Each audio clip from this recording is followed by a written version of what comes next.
Boa tarde, pessoal. Para início a nossa atividade de exposição do Evangelho segundo Passes, para quem se encontra acompanhando aqui presencialmente, gente. Zé vai expor para a gente hoje o capítulo 25, Buscai e Acharei, certo? Antes da gente começar a atividade, eu peço para vocês que se encontram aqui com a gente e quem acompanha também através da internet, que se inscrevam no nosso canal do YouTube e do Facebook. Essa inscrição é importante para a gente aumentar a capacidade de ferramentas ali da nossa plataforma do YouTube. A gente divulga a doutrina espírita, o Evangelho segundo o Espiritismo, os estudos do Livro dos Espíritos, que estão todos lá no nosso canal, de forma gratuita, porque foi assim que a gente recebeu também, gratuitamente, sem nenhuma segunda intenção de benefício pessoal. É simplesmente um benefício que se estende aos corações, a mudança individual de cada um, a busca, que até que vai se falar do capítulo de hoje, e muitas vezes os conflitos e as dificuldades nos levam à busca de respostas. Então, todo esse conteúdo ele tem esse objetivo, ele nos ajuda a encontrar essas respostas que a gente tanto busca lá no fundo do nosso coração e que um dia a gente sinceramente busca. Então, compartilhem, se inscrevam, nos ajudem a divulgar esse conteúdo. Voltando aqui para nossa atividade, que a gente esteja de coração aberto, sincero, disposto a ouvir, muitas vezes coisas que não fazem parte da nossa maneira de pensar, mas que nos abrem perspectivas novas. Realmente querendo buscar e encontrar, a gente recebe, certo? Que a gente tenha uma boa atividade, um bom proveito hoje.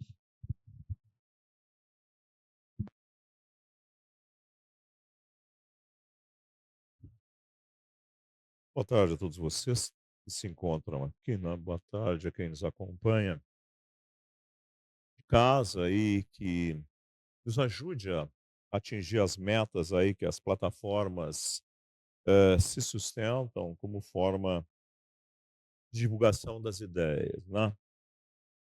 O título de hoje, nós estamos chegando no final do Evangelho segundo o Espiritismo, mas o título de hoje é uma pergunta que todos nós deveríamos nos fazer, né? O que, qual é o objetivo da nossa vida, né? Eu estou falando, estendendo essa pergunta, não somente a vocês que estão encarnados, que estão aqui na plateia, mas a quantidade de desencarnado que está aí, que também, apesar de estar morto e estar vivo, muitas vezes está preso às mesmas incógnitas que nós, a grande maioria na carne, também nos sustentamos. E aí vem perguntas que são proporcional à fase da nossa vida, mas também ao nosso nível de amadurecimento.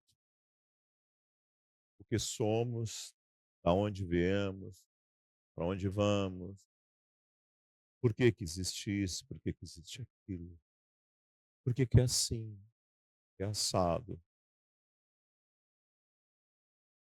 Dependendo das nossas buscas, que são diretamente ligadas aos nossos níveis de evolução, nós vamos ter, em determinado momento, olhem bem que eu estou repetindo a situação, determinado tipo de atração de prioridade. Então, durante a adolescência, a juventude, quando a gente está num processo de amadurecimento, e a gente está na média da humanidade, a gente se deixa arrastar pelos pseudos modelos de felicidade, né, que é o consumismo sensorial. É isso mesmo, o consumismo sensorial é que nos leva a todo tipo de consumismo, o comer, as relações sexuais, tudo isso é sensorial. Tudo isso a gente é preso ao sentir, a esses sentidos físicos mais básicos. Mas a vida, como é um processo contínuo, ela traz consequências, naturais, em função dessas escolhas que a gente prioriza e determina, e também por causa das heranças que a gente é portador já desde o nascimento. Então chega um determinado momento, isso não tem nada que ver necessariamente apenas com a idade, mas com as configurações, vamos dizer assim, que a vida estabelece, em que nós somos obrigados a fazer, olhem bem que eu estou dizendo bem para vocês, obrigados a fazer determinadas alterações dos cursos dessas prioridades, dessas escolhas. As doenças, os desafetos emocionais, né, os problemas de todos os tipos da sociedade humana, nos tiram essas ilusões momentâneas e nos caem, fazem-nos cair, então, dentro dessas reflexões mais profundas que as dores de todos os tipos propõem. E que são os exercícios naturais de amadurecimento dos seres dentro do tempo. Então, no capítulo da semana passada, né, aí nós vamos começar a ver relações entre os capítulos, lá é falado que, na realidade, todas essas coisas, elas estão a descoberto e que nada deve impedir que nós possamos vê-las. E a proposta da vida é essa mesmo, né? A grande maioria vem numa instituição espírita, ou vai numa igreja, ou vai num templo, ou vai em qualquer lugar dos aspectos religiosos, normalmente premido, estimulado pelas dificuldades, né, por busca de soluções da dificuldade. A própria figura de Jesus é alicerçada nisso, né? A multidão sempre andou em todos os tempos, desde os tempos em que ele teve encarnado aqui, até a atualidade, sempre andou atrás dele para resolver suas querelas, seus problemas. Tá? E ele dizia, lá na passagem da semana passada, que nada deveria ser oculto. A figura utilizada lá era a forma de iluminação hebraica, que era um lampião a óleo, para ficar mais fácil para a gente entender, e que era colocado uma base, uma estrutura, né, que ficava numa determinada altura com a finalidade da luz se propagar sobre a peça. Então a altura que se colocava era uma altura ideal, botasse baixo demais não se propagava, se botasse muito alto, a fonte de luz não era muito intensa, não chegava muito longe. Então tinha uma altura ideal para que todos os lugares da peça pudessem ficar claro, ninguém tropeçar em nada. Ele estava fazendo uma relação com isso, dizendo que as informações, os entendimentos deveriam ser da mesma maneira, de maneira em que todas as criaturas enxergassem a vida. E ele falava nas relações, dizendo lá, fazendo uma figura para o hebreu, dizendo que Deus era pai e que não dava uma pedra para quem pedia um pão. Porque, claro, o hebreu era sensorial, ele pensava na barriga, que nem nós pensamos. Então ele fazia essas correlações, dizia que não dava uma serpente, né, mas que dava um pão. Isso foi interpretado literalmente, chega até os nossos dias, como tudo, né? Interpretado literalmente, então a gente vai pedir coisas materiais, físicas para resolver. Mas nas entrelinhas das suas explicações, ele falava em bens verdadeiros. O que são bens verdadeiros? São aqueles que o tempo não corrói, não desmancha. Ele faz uma citação, dizia que as traças e a ferrugem não desmanchavam. Quer dizer, não era material, não era efêmero, era uma coisa que a gente podia guardar em definitivo. É o crescimento da capacidade de entendimento que gera no indivíduo estabilidade. Ele tem estabilidade emocional, porque ele não conjectura, ele sabe. E saber é uma coisa que dá para quem a tem exatamente essa segurança natural de que não há dúvidas, porque há respostas lógicas e que são, na realidade, consolidadas pela vida a respeito de todas essas perguntas que nós fazemos.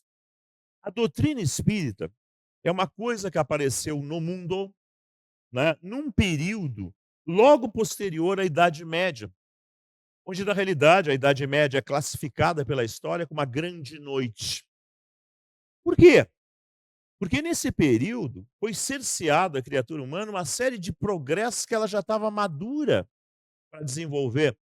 Os predecessores dos cientistas atuais, que eram chamados de sábios, já faziam essas descobertas. A gente conhece muitos exemplos, Galileu, Copérnico e tantos outros, que observando céus durante o dia e a noite, chegaram a determinadas conclusões que contrariavam aquilo que era prescrito pela igreja, que era esse caminho religioso que dominava tudo, e que dizia que a Terra não era o centro do universo, que o Sol não girava em torno da Terra. Então, só algumas informações para a gente comparar. Que a coisa era diferente, que a Terra era um planeta que girava em torno de uma estrela, que não era muito grande, e que existia um céu incomensurável, tá, que se expandia infinitamente. Eles foram condenados à fogueira. E seus fundamentos, seus ensinamentos ficaram, na realidade, ocultos durante muito tempo. O que termina com isso é um movimento humano natural, né, e que teve muitos franceses perante a ele, porque na França, entre todos os países que existiam no planeta nessa época, começou, exatamente por causa disso, um movimento de terminar com essas oligarquias, que era uma ligação entre os impérios e os reinos com a igreja. Então, na realidade, a igreja educava os nobres, porque não existiam colégios, os únicos alfabetizados era exatamente através dessa estrutura de formação que a igreja propicia através dos mosteiros, a alfabetização e a cultura. E como eles alfabetizavam os nobres, eles viviam dessas relações. Então a humanidade era controlada por uma estrutura de castas, onde existiam nobres e religiosos. O resto da população humana não faz muito tempo isso. Isso vai até 1800 e pouco. O resto da população humana era analfabeta, não sabia de nada, não tinha noção de coisa nenhuma. Então começa um movimento que a gente estuda no colégio, no livro de história lá, que se chama de iluminismo, que era a ideia de que a luz, quer dizer, o conhecimento, o entendimento, teria ser levado a todos porque é libertador. Porque faz com que a gente desmanche as fantasias, as utopias e a manipulação que é feita através disso, que você sabe que existe. A grande maioria de vocês que vem aqui ainda tem medo de demônios, de espíritos. A gente agora vive mesmo um momento político em que a gente vive sob opressão e sob medo. Então, nós sempre fomos controlados dessa maneira, nos limitando à nossa libertação emocional e cultural, que nos fomenta a ter uma nova maneira de ver e de sentir. Então, a doutrina espírita aparece exatamente nessa conjuntura, na França, onde tudo isso nasceu e onde aparece a formação da Primeira República, que era contrária a tudo que existia, que era contrária a essa estrutura de reis e de clero, e que formava a ideia não mais de súdito, mas de cidadãos. E a diferença é que o cidadão tem direitos e tem equivalências. Então, não tem mais casta de separação. Todas as pessoas são iguais perante a lei e perante o conceito geral. Isso introduz a liberdade de ser e de pensar, que é o fundamento do desenvolvimento humano. Tá? Então, a ideia contida e falada por Jesus há 2000 anos atrás falava sobre essas coisas. E dizia que o tempo iria produzir isso porque Deus daria esses pães verdadeiros, que seriam as criaturas iluminadas, que em todos os tempos vieram abrir esses caminhos. Se nós olharmos, por exemplo, os estudos bíblicos do chamado Antigo Testamento, nós vamos ver lá Moisés introduzindo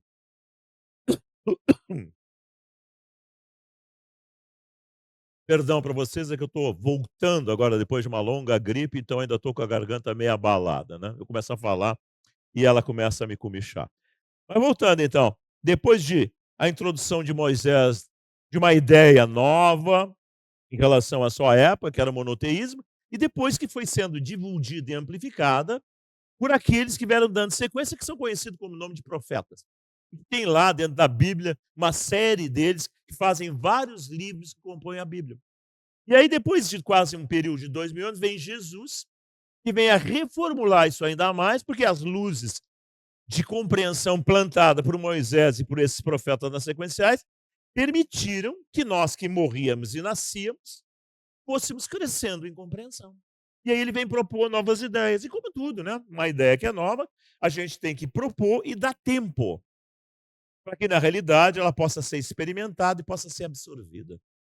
E aí entra os ciclos dentro do tempo. E aí vem um novo ciclo, seu capítulo 1 do Evangelho segundo o Espiritismo, e que aparece nesse momento na Europa, né, em que tudo isso está acontecendo, a fundação de uma república, com todos esses modelos que eu falei para vocês. E o que que se propicia? A manifestação universal dos espíritos em todo o mundo, mas que na França, como existia essa estrutura, foi lá onde foi a forma mais adequada para que houvesse o quê? O perquerimento, a análise. E essa análise e essa condição levou à formação do livro básico da doutrina espírita, Livro dos Espíritos, que é um livro que versa sobre todos os assuntos que a gente possa imaginar.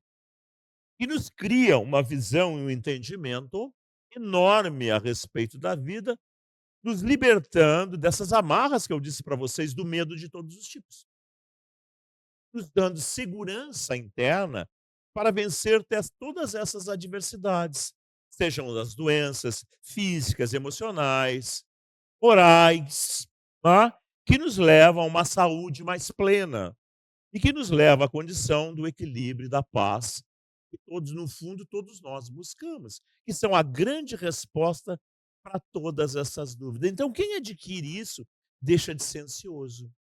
Na realidade, consegue conviver com as adversidades, consegue compreender os outros sem ser compreendido, mas não se preocupa com isso, porque a sua segurança interna estabelece que não há necessidade de que, na realidade, os outros me compreendam, mas que é prioritário eu em compreender os outros, porque eu vou entender as suas inseguranças, os seus medos, e ao contrário deles, eu não vou entrar em litígio com eles.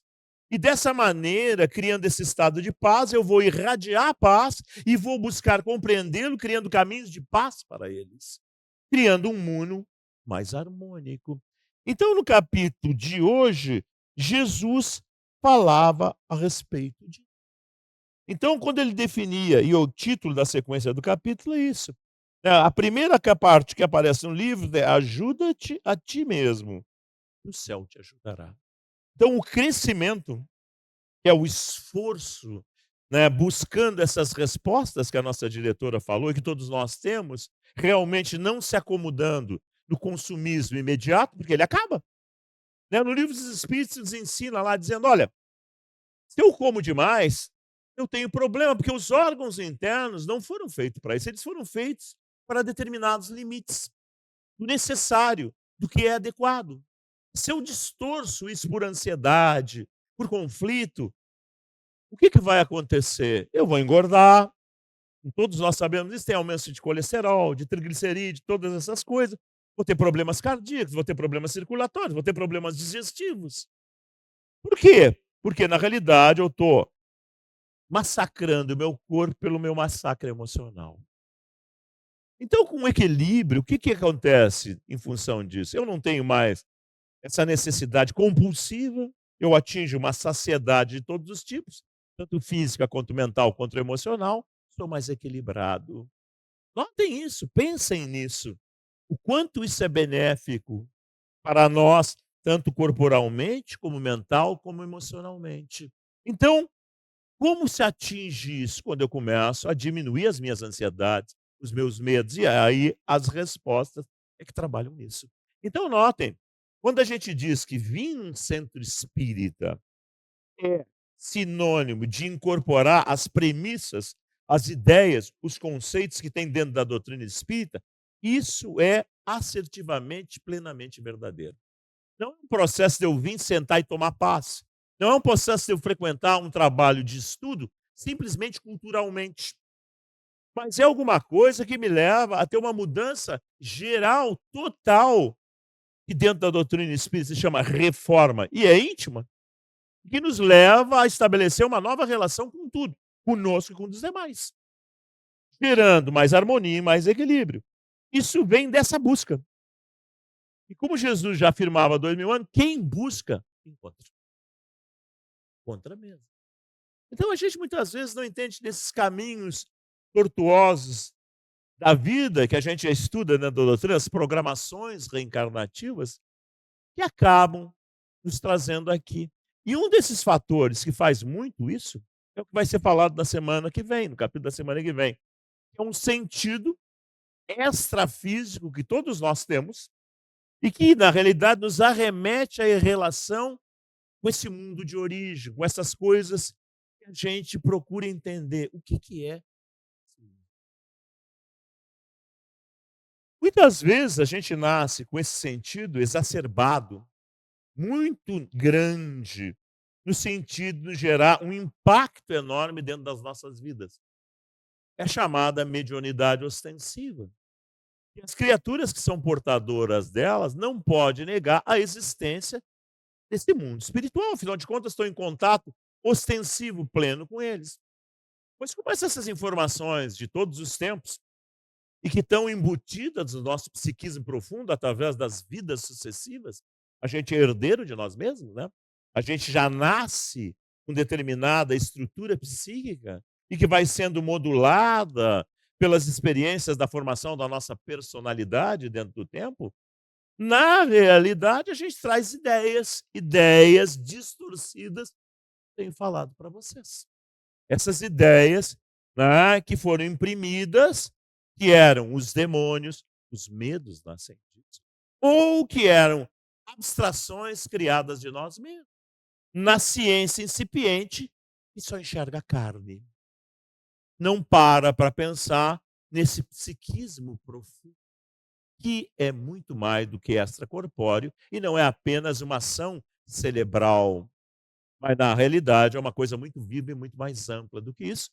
E que os fenômenos estudados dentro da doutrina espírita revelam isso e criam perguntas e situações que todos nós deveríamos nos fazer e que são citadas como exemplo desse tipo de coisa. Por exemplo, como que dois gêmeos univitelinos, são gêmeos idênticos, completamente, são até muito parecidos, apesar de fisiologicamente serem idênticos, têm perfis psicológicos distintos, patrimônios distintos.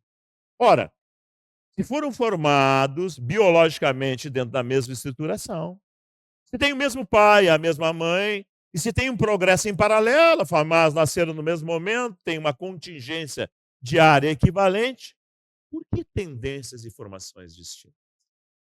Perguntas que nós deveríamos fazer. Ou por que que alguém nasce de determinada maneira, com uma síndrome Vidal, ah, com qualquer outro tipo de síndrome não classificada?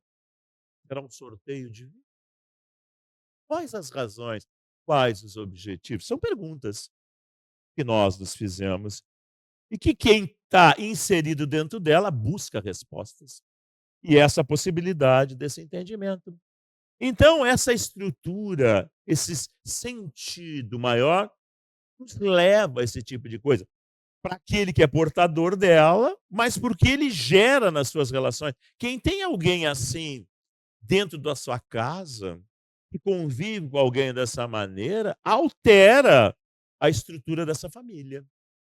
A gente vai buscar respostas, a gente leva para médicos, a gente leva para as igrejas, a gente leva para tanto lugar. Será que a coisa some? A resposta normalmente diz. O próprio Chico Xavier, a sua história ilustra isso. Ele, desde menino, apresentava esses tipos de comportamento e ele buscou inúmeras soluções. E como é que a coisa termina para ele, que ele passa a entender e viver harmonicamente com aquilo, controlando aquela situação? Quando ele encontra essas explicações. Quando ele toma contato, né, com um casal que chega na sua cidade e começa a ensinar para ele os conteúdos do livro que eles traziam, que era o Livro dos Espíritos, e que explica essas coisas todas. Muito ao contrário que a grande maioria tem ideia, que são ideias sobrenaturais e místicas. O Livro dos Espíritos não tem nada de místico. O Livro dos Médiuns não tem nada de místico, muito pelo contrário, tem de lucidez, de compreensão. E ele nos leva, esses 2 livros nos levam a entender esses conteúdos internos nossos e dos demais, porque essa faculdade ela pode atingir patamares os mais variados possíveis, os mais simples, os mais diluídos, sobre a forma de intuição, inspiração aos graus de manifestação de alteração da personalidade.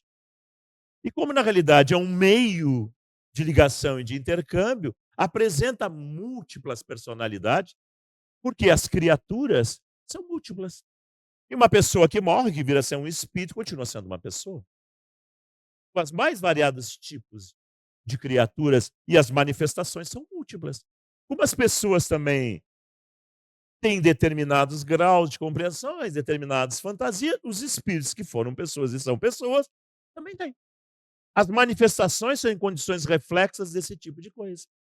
Então, um estudo sério, analítico, né, com essa condição, que é o fenômeno mediúnico, calcado nas informações que foram desenvolvidas por observação pelo senhor Hipólito Leon Denisard Rivaio, se esclarecem a respeito dessas situações todas, das suas origens, das suas razões, das suas curas, das relações da vida, e nos responde essas perguntas: quem somos?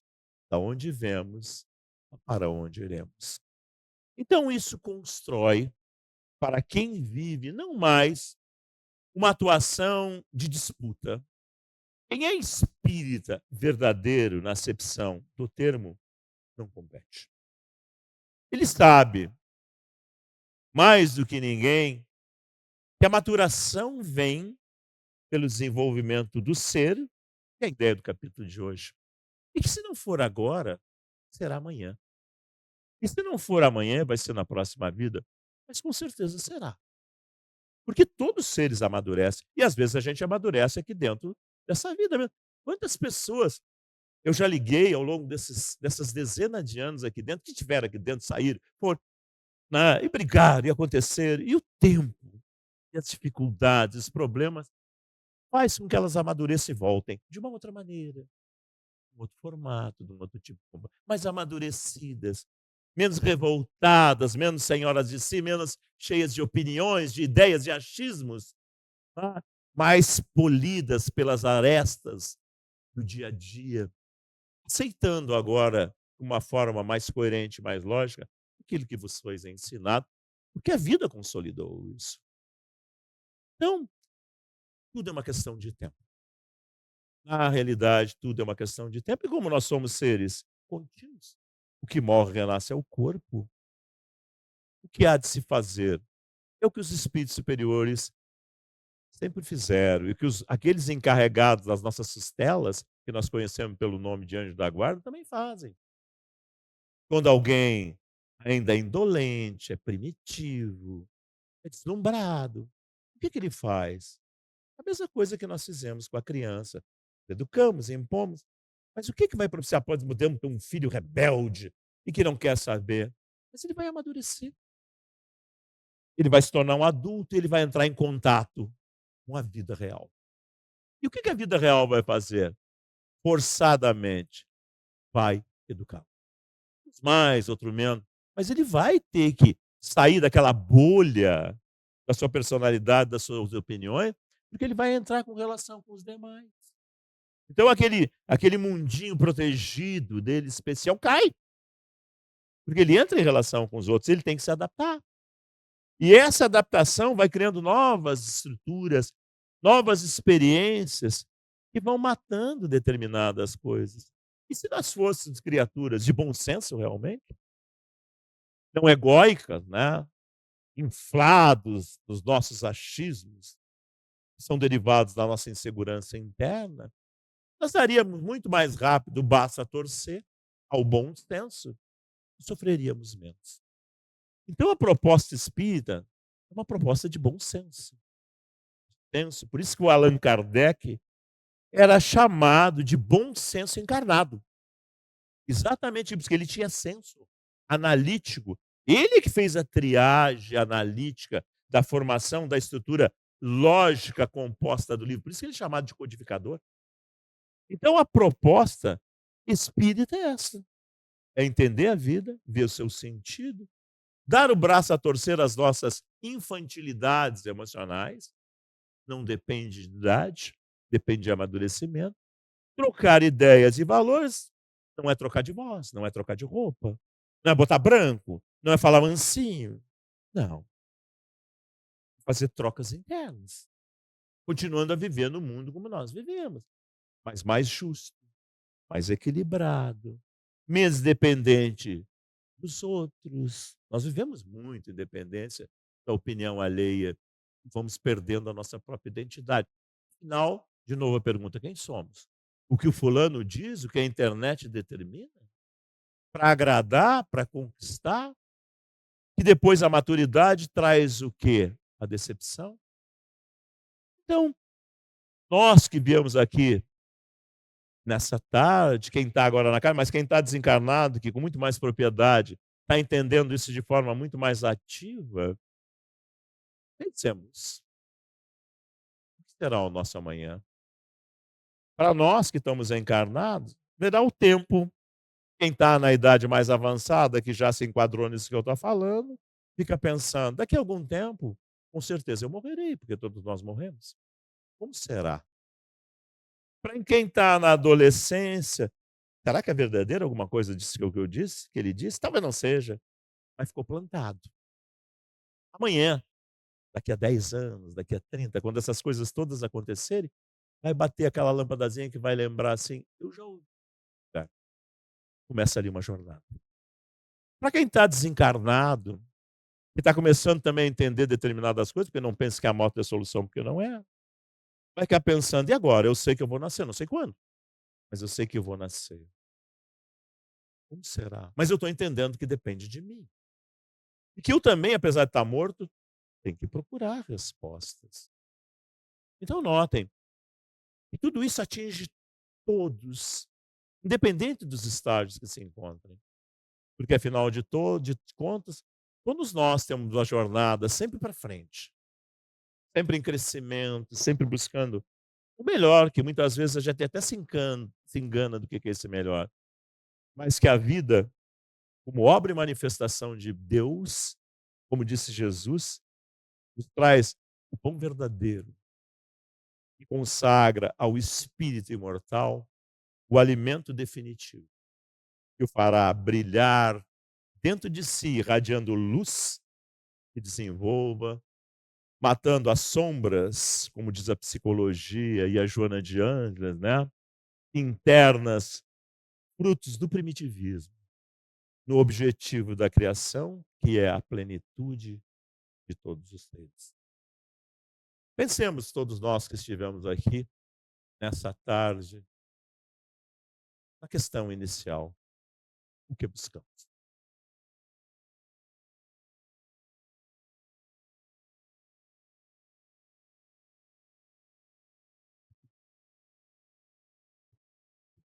Pessoal que nos acompanha pela internet, a gente agradece a companhia e solicito de novo, vocês compartilhem nosso canal, divulguem a atividade, divulguem para aqueles que vocês acreditam e precisam e podem aproveitar o conteúdo, certo?